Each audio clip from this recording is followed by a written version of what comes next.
Bienvenidos al podcast M. Base, La Haya, agosto de 1672. La ciudad, con sus casas altas de ladrillo negruzco y sus frontones escalonados, olía a pescado y a humo de leña. La noticia llegó como un susurro. Spinoza alzó la vista de los vidrios que pulía y escuchó lo que se decía en el rellano de la pensión. Al parecer, una multitud enloquecida los había sacado de la cárcel y los había golpeado hasta la muerte. Cabría preguntarse cómo era eso posible en una ciudad marcada por el comercio y las leyes. ¿Acaso las personas no se gobernaban por la razón, por silogismos, sino por corrientes subterráneas de pasión y odio? Spinoza, el pulidor de lentes, se asomó a la ventana. Vio mujeres con jubón de sarga y hombres con sombrero de ala ancha, moviéndose en grupitos, todos mirando en la misma dirección.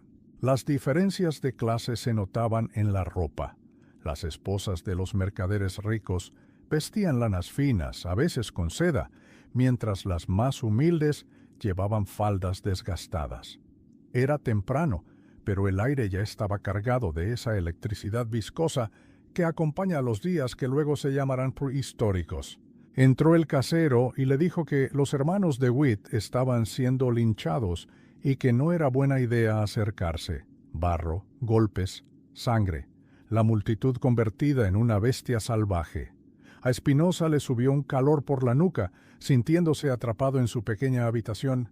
Tomó su capa y quiso salir, pero el casero se interpuso, pálido, preguntándole si pretendía ofrecerse en sacrificio, porque los oranjistas, en esa hora turbia, no actuaban como un partido político, sino como una turba enfurecida. Frente a la figura casi mítica del Statuder, el líder militar y padre de la patria al que atribuían la salvación, los hermanos de Witt, habían osado lo imperdonable, proponer una república sin un padre protector, un gobierno sin gestas heroicas. Habían marginado al joven Guillermo de Orange, quitándole al poder su teatralidad, y habían sustituido la épica por el procedimiento administrativo. Y por si fuera poco, daban amparo a ateos como Spinoza. Cuando llegó el desastre, la guerra con Francia e Inglaterra, el pueblo buscó culpables y los encontró. Los de Witt tenían todas las características del chivo expiatorio perfecto. Spinoza se soltó del brazo del casero y cruzó la puerta.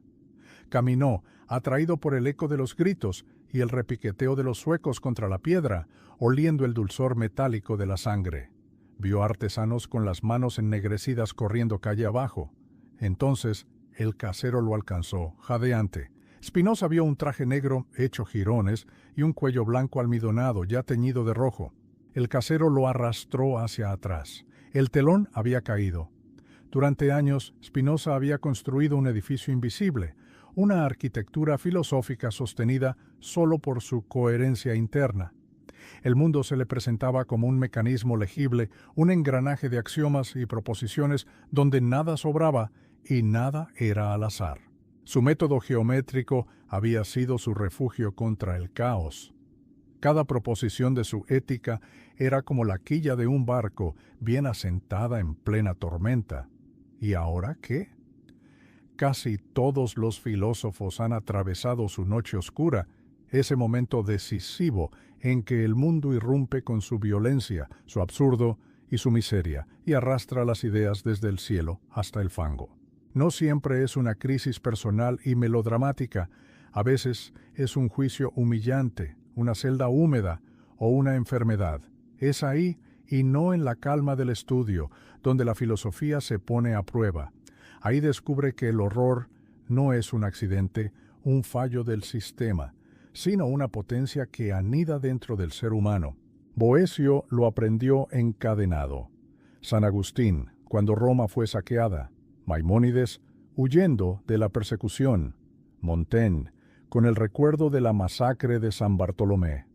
Jan Patočka lo entendió durante los interrogatorios, y Levinas, tras el cautiverio y la catástrofe, cuando el rostro del otro ya no podía ser una simple abstracción. La filosofía no nace de la tranquilidad, sino del espanto. Se forja en esa noche sin estrellas, cuando la lámpara ya no ilumina el mundo, y alguien decide proteger la llama con sus propias manos. Espinosa dijo que tenía que escribir. El casero le recordó que las palabras no se perdonan. Espinosa asintió. Luego encendió la vela y tomó la pluma. Dejó escrito que lo que había visto haría que los extranjeros, que antes admiraban la ciudad, ahora la miraran con estupor y desprecio. Afuera caía la noche, espesa y sin estrellas, pero dentro persistía su afán geométrico, con letras que eran como malecones de tinta frente al oleaje negro de la sinrazón. Quizás porque, contra toda evidencia, se obstinaba en invocar esa facultad tan rara y casi quimérica sin la cual nada humano se sostiene: la razón. Los cadáveres mutilados de Johann y Cornelis de Witt fueron expuestos públicamente, colgados boca abajo, y la ciudad pasó página como si nada. Para Espinosa no fue un simple crimen, sino un eclipse del orden moral, un descenso a un lugar donde la sombra no era solo ausencia de luz, sino la presencia de algo espeso y viscoso que corrompía todo lo que tocaba. El mismo pueblo al que había dedicado su tratado teológico-político, imaginándolo como un cuerpo que delibera, se había convertido en una mandíbula colectiva, sin cabeza ni corazón, entregada a la dentellada ciega. Si la razón era un puente tendido sobre el caos, aquel día la multitud lo incendió sin dudar, arrojando antorchas desde ambas orillas. Aunque Espinosa no renunció a sus principios, su visión del ser humano se ensombreció. Las personas podían aglomerarse en mero vulgo, una fuerza ciega que ataca sin comprender. Aún así, no se volvió un cínico. Siguió escribiendo con obstinación sobre la libertad. Pero la libertad ya no le parecía un don natural, sino un dique precario, levantado centímetro a centímetro contra la inercia del oleaje. Había atravesado la noche más severa de la razón, aquella en la que el pensamiento descubre que no gobierna el mundo, que ni lo rige, ni lo encausa, ni lo redime. La lámpara temblaba, no porque la llama fuera débil, sino porque el aire se había vuelto inhóspito. Y aún así, él la protegía con las manos, para que no se extinguiera del todo. Te agradezco la atención y espero que apoyes el canal.